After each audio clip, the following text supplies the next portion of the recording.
Right guys, today we're going to be doing an LS430 2000 to 2003 going into an IS200 plug and play using a manual gearbox. So let's get into it.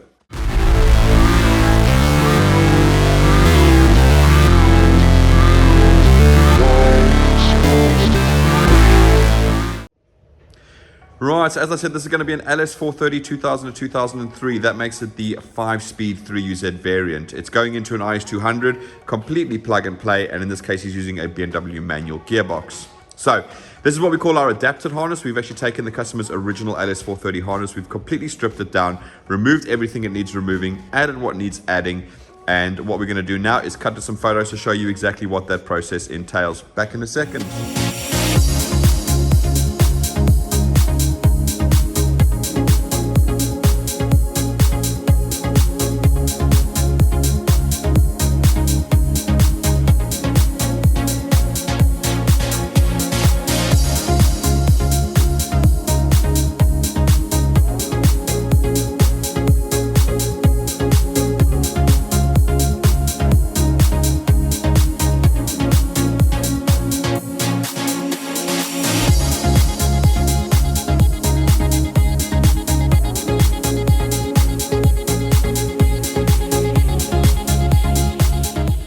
Right, as you can see there, we've got photos of the process where we pull everything apart, clean it up all nicely, rewrap it all, remove everything that we don't need anymore, add in what we do need to add in, and then we end up with what you see here. Okay, so what we're going to be doing today is three things. One is the layout, so that's the first thing we're going to do. We're going to go through the entire harness, show you where everything connects on the harness itself.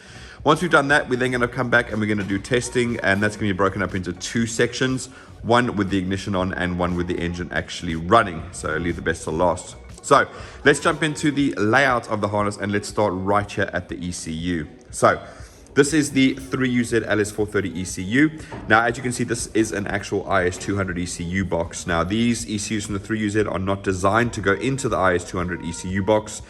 And there are two ways to resolve this. One is the getting the IS200 ECU box, so you can go buy one of those.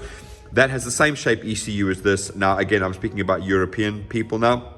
If you have the 2000 to 2001 US IS300, they also had the rectangular ECU, so their box is also not suitable for this. So it's either an 02 to 05 US IS300 or any of the European IS300s, because we never got that rectangular shape like the US. Okay, that would then make the ECU fall straight in. Everything else goes exactly the same and it all bolts into the car, no problem whatsoever. If you can't get your hands on one of those, don't fret about that at all. What you can do is you can remove the 4 screws. There's 2 there, there's 2 there. Then this whole thing slides out with the PCB. You can then take this to a grinder and you can grind this entire lip away over here, and then the ECU will go boom all the way down in. So there are two options for you. One, you can do at home with your grinder. The other one is obviously involves buying a box to fit in. Moving back to the ECU, we've got 5 connectors. You can see we've got 1, 2, 3, 4, and 5. So these are all unique. You can't plug them into the wrong place, so you don't have to ever worry about that. And then obviously coming off from here, we then have our patch harness section, and this interfaces with just the 2 ECU connectors that remain behind in your IS200. Okay, so this is what you should have in your ECU box. Then we have our 3 body plugs. So you've got the gray and the blue and the black. Now obviously we use different connectors. We salvaged these 2 from the LS430 and we've added this one in. Now you can see this is white instead of gray, that's blue instead of black, but that is correct. Now again, these 3 plugs are completely unique. You cannot plug the wrong one into the wrong place, so you guys do not need to fret about that at all. You can't get it wrong, so don't stress. Then we have our tacho corrector. Now this is just a little box to correct the tacho or rev counter signal. The 3UZ gives out a 4-cylinder signal. We obviously want a 6-cylinder signal for the IS200, so we have to use this device. And some of the earlier versions or some other plug-and-play harnesses, you might know we have a different box, which I call an MPX converter. Now, luckily, with the 3UZs, we can now remap the ECUs, and part of that remapping is changing the MPX data. So now the MPX data inside the ECU matches that of the IS200, so we get all of the dash working correctly as it should. Okay. Then lastly, we have a little relay over here, and I call this my brake switch relay. Now, The reason I put it on these harnesses, some of you guys might notice with the US, I do not put that in, and that's basically because all the US models had the correct brake switch. But in the European IS200 models, if you had a manual, you only had a 2-wire brake switch, not a 4-wire brake switch, which is what's required for the 3UZ. So what I do is I put the little relay in to take care of the 4-wire brake switch, because obviously we only have one signal on an IS200 manual. Now, yes, the IS200 Auto had the correct signal, but obviously I don't want to limit my customers to only be able to sell these harnesses to a particular type of vehicle. So even if this customer had an Auto IS200, we would still fit the relay, because obviously if he ever wanted to sell this onto somebody, he can confidently say, well, it'll work either in a manual IS200 or an Auto IS200. No dramas there whatsoever. Okay, and that goes down to over here, because obviously these connections here are for a speed sensor, which wouldn't be in the IS200 Auto. And in this case, because he's running a BMW gearbox, we still have the 4-pin connector, but we're only using 2 wires to do the reverse switch. But again, if he wants to sell it to somebody else and they had an R154 or J160, they can just phone us up. We can make the correct harness for there. And all the wires are already in place to just plug in that gearbox harness, change that gearbox, and off you go again. So again, we make sure that these harnesses work for all vehicles, so you guys are not limited if you do want to move them on again. Right, so that's the ECU box, nice and simple. Lastly, we have our grommet. The grommet obviously slides in down there. I forgot about this junction connector, but you can just tuck this away underneath here, or you can actually slot it into the spare slot over here as well. Both options are open to you. Okay, now that grommet goes in there, obviously lid goes on, that seals everything up. That's fantastic. So let's move along here now, and we're going to end up at the piece of plastic that's keeping the harness all together over here. Nice and simple, 2 mounting points. There's a bolt there, there's a bolt there. That's all it is. Okay, first section, the brake side of here, is actually tucked away in the corner over here, and that goes to injector 1 and coil 1 over there. All right, now then, while I'm here, just to give you a heads up, whenever I'm looking at the engine, I'm always looking at it from the driver's perspective, so from the back. This is the left bank, that is the right bank, also known as bank 1 and bank 2. Okay, and obviously we've got cylinder 1, 3, 5, and 7, so all the odd cylinders. And on the right bank, we've got all the even cylinders, so we've got 2, 4, 6, and 8. So it's a nice way to remember which one is bank 2 and bank 1. Bank 1 has cylinder 1, bank 2 has cylinder 2 at the front. Super simple. Right, so moving along from there, we then end up at the next breakout point, which comes out over here. Nice and simple. First section is going to be our oil control valve for the left bank. So you can see that over there, really straightforward. Moving along down there, it then breaks out and goes to our TPS connector on our 3UZ 5-speed throttle body. Remember, the 6 speeds have the one big 6-pin plug on that side. The 5 speeds have the 4-pin TPS here and the 2-pin drive-by-wire motor over there, which we'll get to when we get to the other side. Moving along there, you'll see underneath here, there is actually a mounting point, so you can obviously then hold the harness down over there to keep it from flapping around. But moving along, and then it breaks out over here, and then it goes to the cam sensor. So if you watch all our other videos, you'll remember that all the UZ VVT-i engines have 3 cam sensors. This one does engine position for the ECU, so it's a single tooth cam trigger on here that this one detects.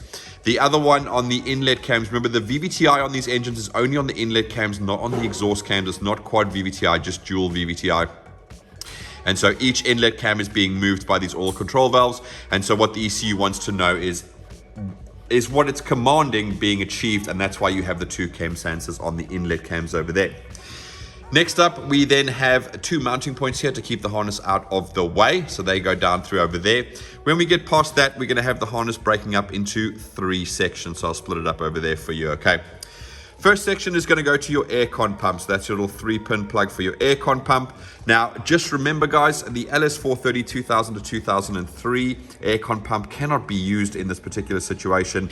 Reason being, it has a 2-wire solenoid at the back of the aircon pump, which is unfortunately controlled exclusively by the aircon ECU that's inside the LS430. That means it's not controlled by the ECU, so we have no means of interfacing with that particular solenoid. So if you want to use the aircon pump on this, you're going to have to change it over to either an SC430 2001 to 2005, GS430 2000 to 2005, or even the LS400 98 to 2000. That was the 3UZ VVT-i. You can use that aircon pump as well. They all carry the exact same plug, so there's no need to worry about that. You just basically unbolt it and bolt in the correct one. Okay. The next section that breaks out from here actually makes its way down through there. Well, they both do in this case. Goes down, down, down, and ends up at the crank sensor down at the bottom over there. Okay. Then the other thinner section, which we've got running down through here as well, out to there, actually goes to our oil pressure switch. Now, as you guys will know, this is an LS430 engine. This oil filter housing will not work in an IS200, 3UZ-FE Altezza swap. You need not only the front sump, but you also need the oil filter housing that faces slightly backwards, okay? So just remember that, because obviously this oil pressure switch, the reason we break it out at the top here, so you can run it through this hole if you want, down through there, popping out through there, and then plugging into the switch over there.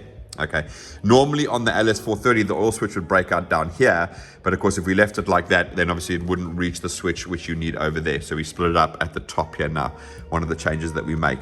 All right, moving back up to here now, you'll see the plastic comes to an end, a little bit of an open section, if you will, between those where we recover that all up, and then we end up at our next piece of plastic. Nice and simple, 2 bolts holding it down, one over there and one over there. Take you 5 seconds to fit that in. Now, this has 3 sections that break out over here. I'm going to go through that now. So the first section over here has injector 3, coil 3, and the left bank inlet cam sensor, or VVL as it's known. Okay, so that's those 3 that pop out over there. Next up, we have our noise filter over there. So you should have some of these bolted to your engine. And then obviously you have injector 5 and coil 5. So that's coming out over there. Last section over there is going to break out, and it's only going to go to injector 7 and coil 7. That is it. So you can see what they've done here. They've just moved it along. So obviously, technically, you probably could put this injector plug over there, but then this injector plug wouldn't reach over there. So you kind of sort of works itself out as you go along. But they have split it up in those 3 different sections for you. Okay. Moving along from there, it's going to pop over down here over your fuel pulsation damper, not your regulator. Okay, so it's not regulators, they're just fuel pulsation dampers. Moving down to there, we then get to the piece of plastic that runs across the back of the engine. Okay, now then, that's held in 2 places. You've got 1 bolt over there, and we've got 1 bolt over there. Okay, so again, you'll actually notice on the 3UZ VVT-i, they have 3 positions. Okay, you can actually see the remnants of where something would have gone over there. But again, the water bridges for the 1UZ and the 3UZ are actually different. So you'll see when I do a 1UZ, the plastic only has the 1 mounting point, which is there, which lines up with the rest of them. And that's because obviously all the water tubes and everything are slightly different on that. But LS430 harness, LS430 engine, so everything bolts up as it should. Moving down from there, we're going to have the section that pops out the back here. So this would have been where the original automatic gearbox harness would have come out. Obviously, we've removed all of that. So what have we got coming out here? Nice and simple. We have our earth, which goes onto the M6 bolt over there. Okay, you won't have bolts in these 2 on your 3UZ. This is for the 1UZ VVT-i. So on the 1UZ VVT-i, you have this one and not this one. On the 3UZ, you have this one and not this one. This one you wouldn't have on either options. Obviously, I've just put it in there because I use it for other stuff. Okay. Then next up, we have our gearbox harness. So that comes down over there. So again, this carries all the wiring for not only a speed sensor, but also the reverse light. And in this case, because of BMW gearbox, we are just running the reverse light from there, and that goes over to there. Okay. So that is fantastic. All right. And again, completely unpluggable. So if the customer ever wanted to change his mind and go with an R154, something that had a speed sensor, we could just unplug that and plug in a gearbox harness that had a speed sensor and a reverse switch on as well. Okay. Right, so that's coming out there. And the last section is going to be this, which pops down, runs through over there, and you can see that that is your Lambda sensor for there, okay? Now then, there is a metal plate that goes here. You can see one of the bolting points over there. Please make sure you guys do put that back in. Now, it's for a purpose. It's obviously keeping the exhaust away from the connector. If you don't have that on there and this connector sort of jangling around, it's going to touch the exhaust, it's going to short. There's powers and grounds in there. They're going to touch, they're going to blow a fuse, and then you're going to end up having a bad time. So guys, please make sure that you put the metal plates in, and please make sure the connector goes on the inside of the metal plate between the block and the plate, so it is protected from the exhaust. Okay. Right, so that's all that's coming out over there in this particular case. We're going to move up over here, and then we have the big plug at the top over here. Now, this is where the sub harness goes underneath the inlet manifold, and that's when it goes to the knock sensors in the starter motor. In this case, the customer didn't send that over to us, so obviously I've just got a temporary one so I can activate the starter solenoid when we obviously test in the engine. But if you go look through some of my other LS430 videos, you'll see that I go through exactly how that all runs in there. So grab a quick pop at that, and it'll show you exactly how that works over there. All right, I'm going to flip over to the other side now, because obviously I'm at the end of what I can reach over here. And sticking with the plastic at the back here, we're moving along here, and then we have another breakout point down over here. Now, in this case, We have 2 items coming out. We have our normal earth that is obviously standard on a 3UZ. Again, M6 bolt at the top here. You guys are going to have nothing on here on your LS430 motor. That's going to be an open hole with no bolt in. You're only going to have this. Again, this is for 1UZ VVT-i, this is for 3UZ. Okay, same as the other side. So 3UZ, you have a bolt there, nothing there. 1UZ, you have a bolt there and nothing there. Nice and simple. Next section that pops out over here is going to be our pedal harness. Okay, so again, everything that we add in is obviously all labeled for you guys. So PDL for pedal, 6-pin DTM connector, and then it goes off and it goes over to the customer's pedal, which in this case we're using the IS250/220 pedal. Right, so he's obviously going to have this inside the car and it's going to connect into there, and that's why it's coming out this side, because it is a right-hand drive vehicle. If you've seen our American versions, obviously that comes out over there where the gearbox harness is, because that's a left-hand drive vehicle. Right, carrying on, move along to here, and then we have the end of the plastic, so that's come to an end now, and we have these sections breaking out, and that's going to be injector 8 and coil 8. Super simple, nice and easy. Harness carries on along to here and it breaks out over here, and that's going to be to injector 6, coil 6, and to the ACIS vacuum solenoid connector. Okay, this obviously runs here, it runs underneath the intake and it goes to the vacuum solenoid valve that controls the ACIS system. Okay, now in the description I have a bunch of helpful videos for you guys, things like how the fuel systems work, how ACIS is, how to clean your throttle body, how to do all of that. So they're all linked down below in the description. So I'd advise, once you've finished here, go have a look at those and you'll get a lot of good information, especially when you guys are doing the swap. All right, that over there, then the harness comes a little bit further over there and it breaks out there, and it's end up going to cam sensor for the right inlet cam, or VVR as that's known. It's going to go to injector 4, coil 4, and then it goes off again to your noise filter over there. Okay, and then lastly, you'll see there's mounting holes there and there's mounting holes there. So you see, I've just given you an example here where I use a P-clamp just to hold the harness down. So again, you can do exactly the same thing over there and hold the harness down over there. Obviously, I don't do it because I got to get access to injector plugs when we do all the testing and everything like that. All right, so that's it. Yeah, coil, injector 4, coil 4, cam sensor, and the noise filter over there.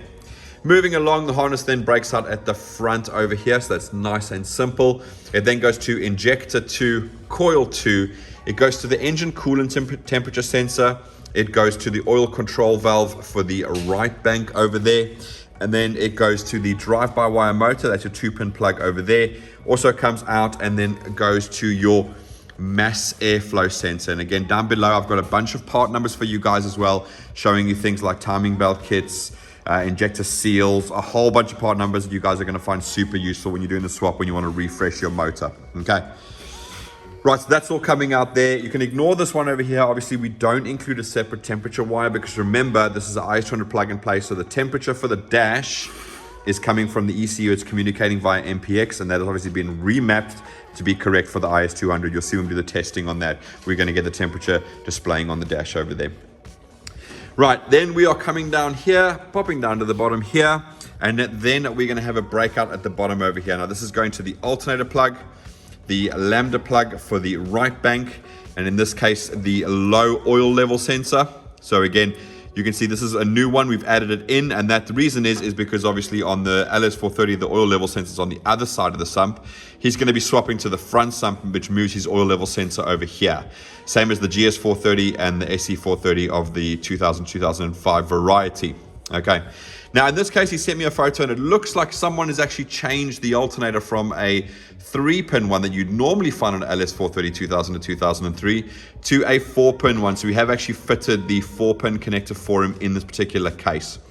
All right. Now, as it's a European car, he should have ended up with a GS or an LS430 pump. Hopefully he has, because as you guys know, the Crown alternator is completely different from the LS and the GS430 alternator, and it's actually controlled via the ECU. So although the LS430 and GS430 sort of 2000, GS would be 2005 to 2007/8, LS would be 03 to 06.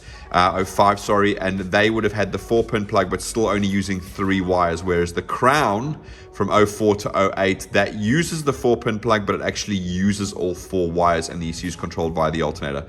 So if you guys are looking for replacement alternators and you can only get your hands on an LS430 3UZ 6-speed or a GS430 3UZ 6-speed, perfectly fine. The terminals and grommets are exactly the same. You can just basically take off the 3-pin plug, put on the 4-pin plug, just pin it correctly, and that alternator will work. But make sure that you don't get a crown, because then the alternator will not work, okay?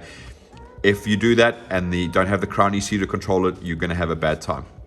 Right, so that is the entire harness. That is everything that's here. Now then, you're going to drop this on. It's in a U shape. You're going to bolt the things down, put everything together, plug everything in, no problem. What else is there to connect? Okay, so in this case, the customer's sub harness that goes underneath is obviously hopefully still going to be completely intact. So in which case, he's going to have his main power cable coming out already. That's going to go to the positive side of the battery. Is exactly what he should be seeing on his car as well, because this is a right-hand drive, so his battery lives over there.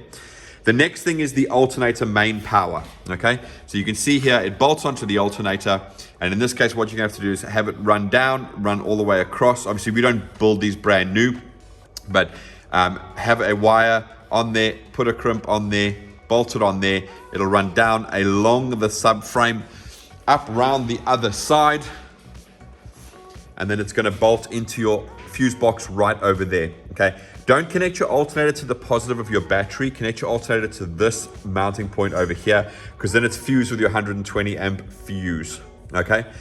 The only things that should be connected to here are this one, which actually goes down and goes into the bottom of the fuse box, and your main starter cable.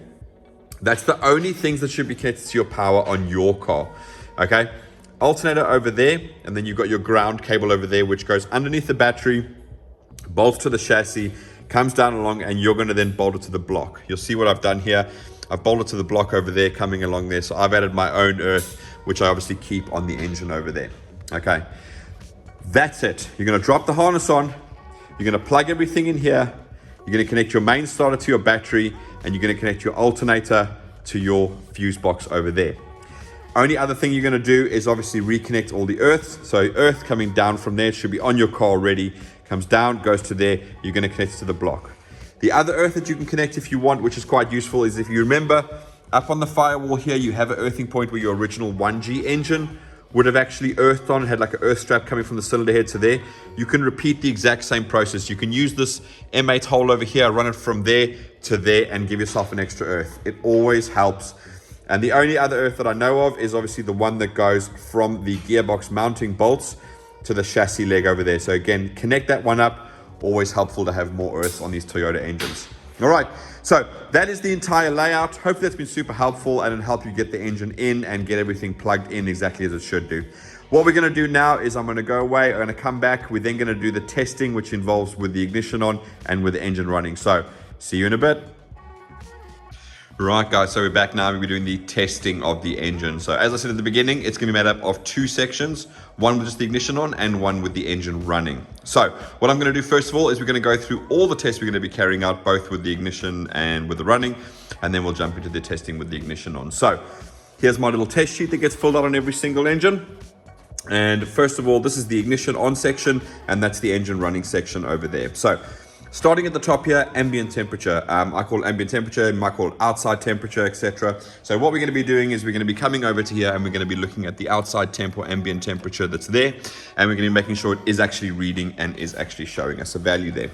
Then we're going to come back to the cluster, which is over here. And we're going to be looking for the check engine light, the charge light, and the oil pressure light. So that's the red oil pressure, the red battery light, and the check engine light over there. Right, bear with me a second. Right, so once we've done that, then we are going to look at the gearbox section. So we're going to go and we're going to test the reverse switch. So what I'm going to do is I'm going to bridge those two wires there on the reverse plug. I want to hear the beeping from the cluster that tells me that the wiring from the terminals there all the way into the vehicle is 100% and working, okay? So we'll know the reverse lights will come on when the gearbox put into reverse. Now in this case, speedo is going to be not applicable because again, we've only done a reverse plug because it's a BMW gearbox that he's using. What we will do is find out from the customer exactly what vehicle he has and confirm that. If he does have a manual IS200, then basically all we have to do is connect a wire from the ABS ECU, which is just over here, to the cluster, and therefore his speedo will start working. So again, if you guys are doing swaps with BMW gearboxes and your IS200 manuals, don't stress. You just need to take one wire from the ABS ECU to the cluster and you get your speed back, okay? So even though the gearbox doesn't have a speed sensor, not a problem at all. Right, then we're going to pop over and look at our OBD2 machine or onboard diagnostic 2 machine. Make sure it does communicate, make sure it picks up as an LS430. And then we will move on to the next bunch of testing, which is going to be our fuel pump relay. We're going to test our AC clutch. So we're going to activate the output from here. We're going to hopefully hear the relay click in the corner over there, meaning that the ECU is capable of controlling the aircon.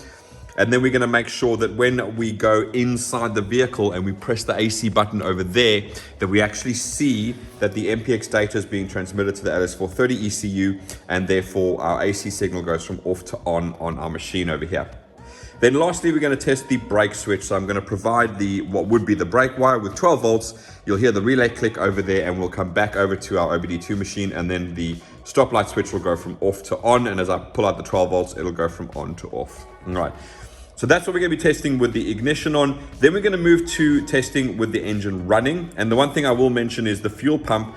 It's quite important. I've got a link down in the video, in the description, on a video I've done on the fuel pump systems, exactly how they work. So I do advise you to go and watch that when you finish here. Make sure you understand how the fuel pump system is going to work in this particular case. Okay. So first of all is the starter circuit. Well, that's relatively straightforward. I'm going to take the key, I'm going to put it in the ignition, or it'll already be there because I have ignition on testing done, and then we're going to start the car. All right. If I turn the key and the car starts, I know that all the wiring from the key barrel all the way to the ECU, all the way down here to the starter solenoid is 100%, and it's working correctly. Then what we're going to do is we're going to pop over to the back of the engine over here, and we're going to make sure that this valve goes like that. All right, it should do that a few seconds after it starts, and that's confirming that our ACIS system is working exactly as we expect it to. Then what I'm going to do is we're going to do a drive-by-wire test. Remember, with the 3UZ, there's absolutely no accelerator cables whatsoever. Now, don't get confused, because the 1UZ VVT-i had an accelerator cable, but it wasn't actually a cable-accelerated vehicle. It was drive-by-wire, just the way they did it in the very beginning. But all I'm going to do, grab the pedal, I'm going to press the accelerator, and then obviously I want to make sure the engine revs up. That's all I'm looking for, and I know the drive-by-wire is working. Then we're going to pop over to our machine over here, and we're going to test both oil control valves. So you'll see it says bank 1 and bank 2 when I do the tests. Basically what it'll do is it'll retard the cam, and effectively you'll hear the notes of the engine change dramatically. It'll sound like it's got a lumpy cam in it, and then when I turn it off, it'll go back to running smooth again. That's just telling me that the oil control valve is doing its job and all of that wiring is correct, okay? Then next up, we're going to test the injectors and coils. Now, in my particular case, what I'm going to be doing is I'm going to be pulling each injector out one by one. We're going to be listening for the misfire for each and every single cylinder, and obviously for it to go away when I plug it back in again, all right? Then we're going to go over to our cluster again, and we're going to look at our rev counter / tachometer, whatever you want to call it. Basically, I want to see that we are getting RPM through there and is displaying itself on the dash. Now, as I said in the beginning when I went through the layout, the RPM is adjustable. I do have a video on that, and I'll put it down in the description. So again, we fine tune it here, but obviously our cluster is not inside a vehicle. It's not actually screwed in. We're not sitting in a chair looking. So by all means, you can plug in a machine like this. You can pick up the engine RPM, and you can fine tune it even more to suit your exact specifications. Okay, not a problem with doing that at all. And then lastly, now the engine's been running for a bit, hopefully we should see some coolant temperature. Normally what I do is I try and get it to about 40 degrees when we first start, and it just starts moving off the needle there. And then by the time we finish, it's made its way up, so you can actually see it's going from there over to there. Okay. And then lastly, we're going to go through the diagnostics. So in other words, what can you do, what can't you do, etc. All right. So that's all the tests we're going to be carrying out. So let's jump into the first section over there with just the ignition on. And it's nice and simple and easy. I'm just going to take the key, insert it in there, turn the ignition to on. And the first thing we want to check is our ambient temperature. So I'll pop over here. You can see there it is 17 degrees on the outside temperature. So super happy with that. That means it's reading. Now in this particular case for the 3UZ, it is actually being, the temperatures is being read by the temperature sensor that lives in the crossbar in the front there. So it is actually going to go up and down as the temperature goes up and down. Right, moving along, we want to do check engine, charge, and oil pressure. So here we've got check engine over there, we've got battery light over there, and we've got oil pressure switch over there. Now, the oil low level light I take out of this particular cluster because obviously we do a couple of 1UZ non-VVT-Is, etc. that don't have low oil level, so it's annoying that the light comes on. But obviously you do have an oil level switch on this, so that should be working. One thing to bear in mind with these is you do need to remove the TRC light, otherwise that's going to continue to flash. So guys, please make sure as part of the swap you just whip the dash out, remove that TRC bulb from there, and get rid of it. Otherwise, it's going to annoy the hell out of you. Right, so now we've done that, let's move over and we want to test the reverse switch. So this is going to be really nice and simple. All I'm literally going to do is take a piece of wire, which you can see I've already got over here, and I'm literally just going to bridge it together. So if you just bear with me a second while I get everything ready to do that. Okay, let's just get it all in there. Okay. Right, so I'm going to obviously show you guys as well, but as I do that, you can hear that beep over there. And as I do that, it goes away. Fantastic. Okay, so I know the reverse switch is working exactly as we expect it to. So super happy with that. I know from the terminals all the way inside the vehicle, all the wires are connected correctly. Right, speedo we're going to ignore, so we're going to move over to our OBD2 machine or diagnostics machine over here. So because it takes ages to load, I have already preloaded it up. So what I am going to do though, as part of the test, is I'm going to go over to function, I'm going to go over to system select, and you'll see that it picks up as an LS430, which is exactly what we wanted to do. So that is perfect. Now that we've got the machine open, what we're going to do is we're going to be testing the fuel pump. Okay, so as per our section here, we're going to test the fuel pump. We're going to test the AC clutch, AC request, and look at the brake switch. So let's all do that now. So what I want to do first of all is I want to test the fuel pump. So you'll see it says fuel pump, relay, and fuel pump. If you remember, when you watch that video, you'll understand why there's two of those, okay? So let's enter into that. And first of all, we want to test the arrow. So let's just whack that to the side. And hopefully you can hear that. Fantastic. Okay, so as I said, in this case, the ECU is controlling the fuel pump. Obviously, we know that, and we're able to test that through here, so that is perfect. Right, so let's go ahead and let's test the AC clutch. So we want to go back into active test. We want to go to AC magnetic clutch relay. And now we want to obviously test that relay. So just to show you guys, your AC magnetic clutch relay is actually in this fuse box over here. Okay, all right. So what I'm going to do is I'm going to try and hold the phone over the top of the engine as I press the button. But let me just first do it here. You might be able to hear the relay.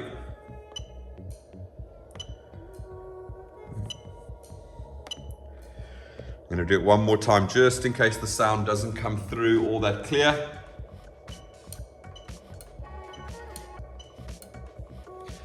Right, fantastic. Okay, so that is the 8-minute clutch relay. I'm obviously controlling it via the ECU, so I'm quite happy that all our wiring is correct. And if the ECU commands that the AC clutch needs to engage, it will do so, no problem at all. Okay, next up is the AC request. So now we want to go into some data lists because obviously we want to see some information that's going to go through. Now, the main thing we want to see here is obviously the AC request and the brake switch. So first thing I'm going to do is I'm going to remove all of this data that's going to just take up bandwidth, and it's very, very slow to travel through. And I'm just going to go and put some minor things on: engine speed, coolant temp, and then we want to have AC request and stop light switch. So let's go down through here. And we should have AC signal, same as AC request, obviously going through there. And then we want to have stop light switch. Fantastic. So now we've got only the information we need, not a lot of hassle there. Right, so let's start with AC request. So again, all I literally want to do is go inside the vehicle, go to the climate controls, and I'm going to press the AC button. So you can see at the moment, the AC light is off. If we have a look here, you'll see that the AC signal is now off, right? I'm going to press the AC button there, light comes on. Move over to here and AC signal comes on. I'm going to press the button again so you can see it, and then it goes to off. Okay, so again, this is data that's transmitted via the multiplex or beam system from Toyota. So this is part of the remap process. We obviously change that data bits from the LS430 to the IS200. So all of these signals can be transmitted between the ECU and the car itself.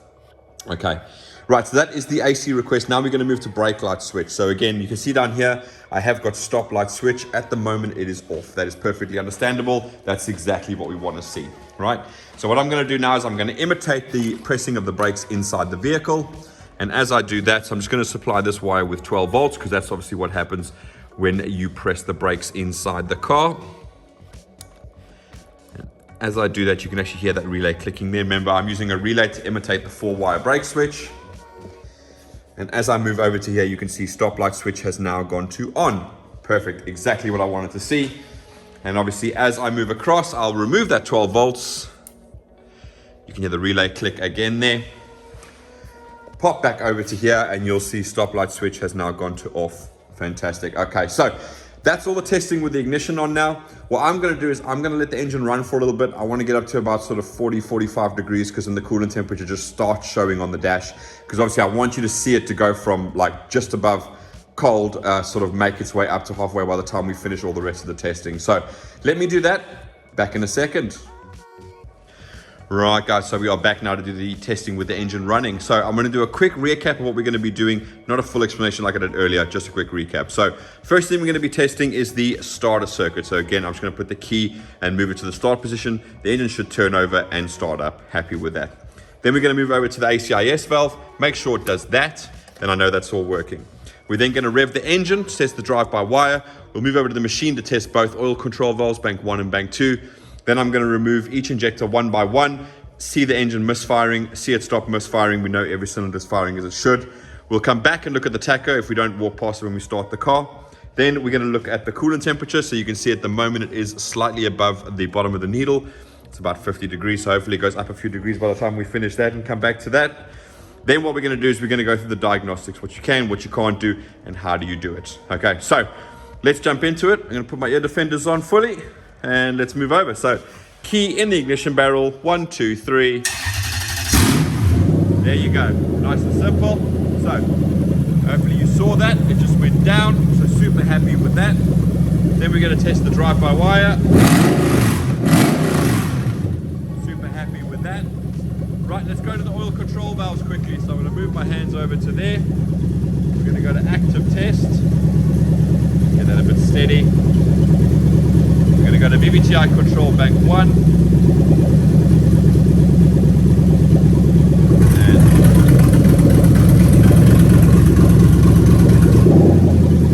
And right, let's go to number 2.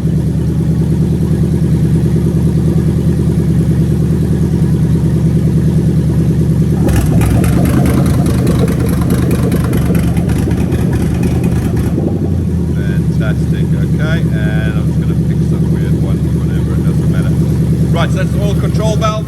Let's move over to those injectors and coils. So let's start here on this side as we're closest. So this is number 8, number 6, number 4, number 2. Right, let's move over to the other side now. So we're going to have number 7, number 5, number 3, and number 1 is always a bit difficult to get hold of. Number 1, sorry. There you go, fantastic. Okay, so super happy with that. That's all cylinders firing as they should do. Right, let's go over to our tacho. So it's there, it's probably just over 1,000 RPM. So it's more or less pretty accurate, and I'll give it a quick rev.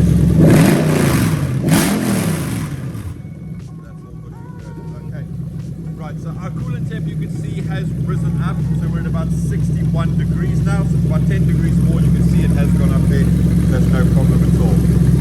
Right, so I'm just going to kill it quickly. I'm going to put the ignition back on again. Now, most importantly, hopefully you guys did see, obviously, the check engine light went out, the battery light, the oil light, all of that type of jazz went out when it was running, okay? Obviously, we've remapped the ECU for manual application, so you'll see we've got absolutely no codes related to automatic gearbox at all. This is going to run exactly like Toyota made a UZ manual engine, okay?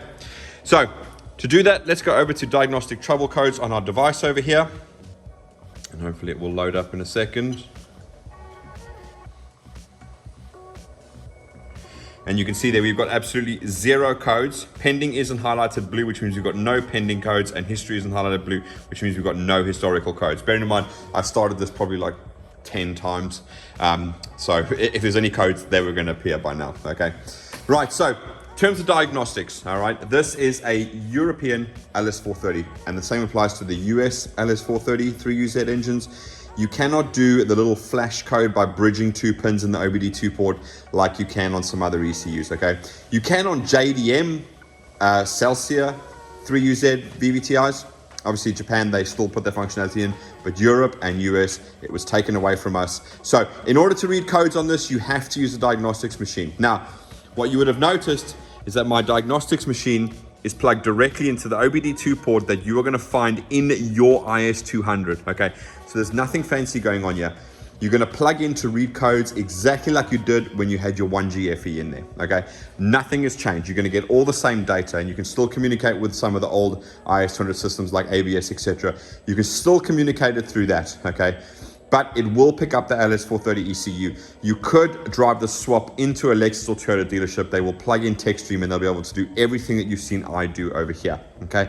It is completely plug and play. It completely works exactly as it would as if it was standard from Toyota.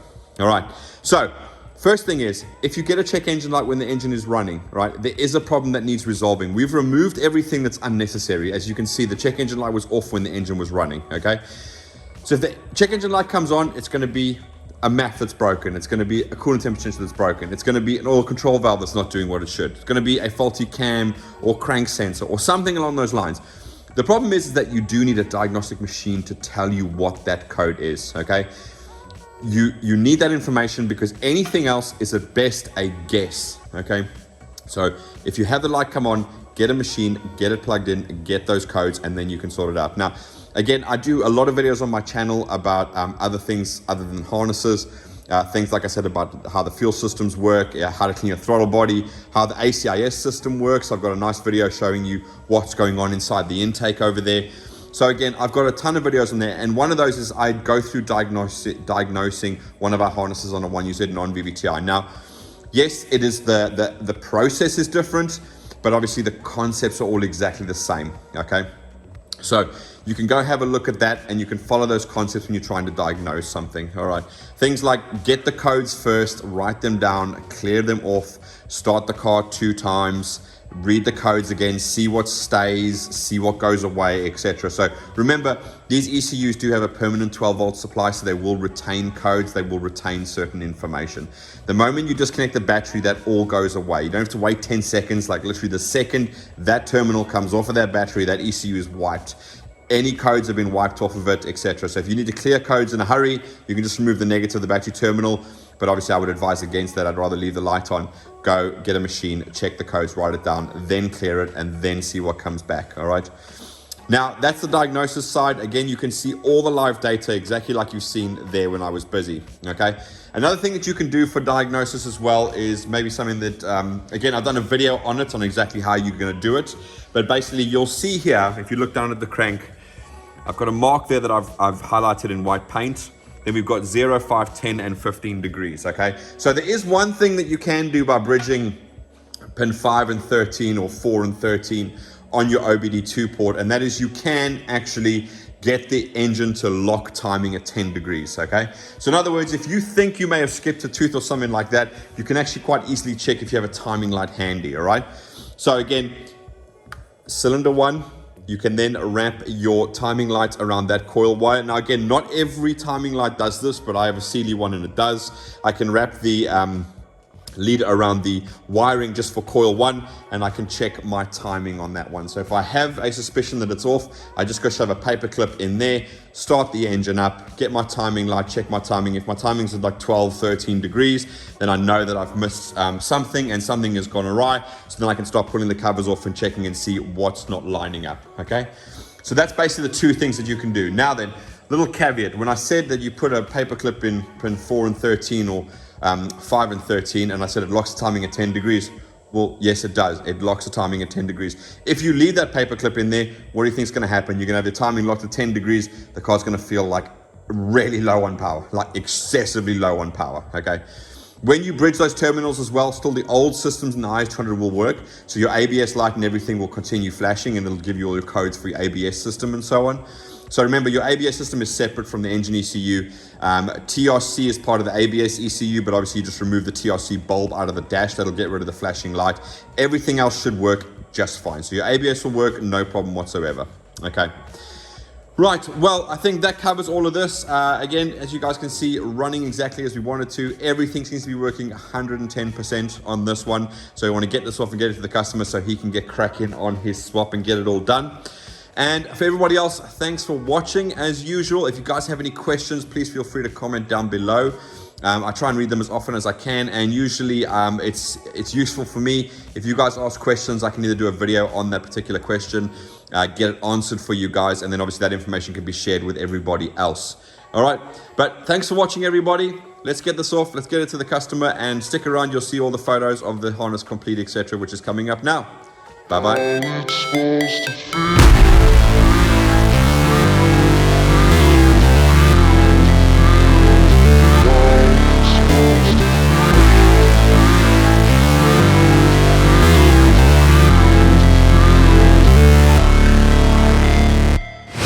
Never break, always fight, never quit, do it right, play the game, win it life, have no shame, there's no time, feel the pain, live the grind, I could change, in my mind, pick a lane, commit and climb, the only way to win it life, I never miss, that's fact, taking big swings, hand to the bat.